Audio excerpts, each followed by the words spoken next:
Assalamualaikum parents and students. In this video, I'll be sharing with you one O-level science chemistry question on chemical bonding. Now let's read the question.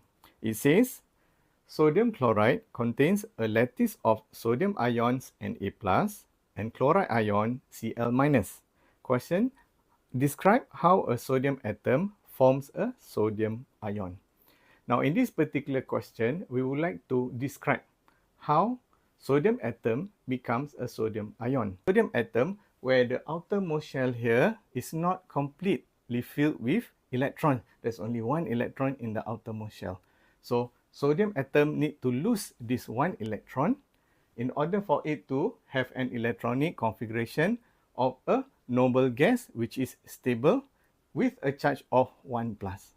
So in the answer, it needs to include three parts. What is before, what is after, and why that is so. Now let's take a look at the solution. In the solution, you must mention that a sodium atom has an electronic configuration of 2.8.1. And it will lose one of its valence electron. Why is that so?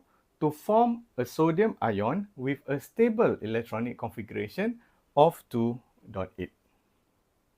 Our priority registration for 2025 is now open. To register for a free trial, go to ymsedutech.com. I'll see you in the next video. Bye-bye.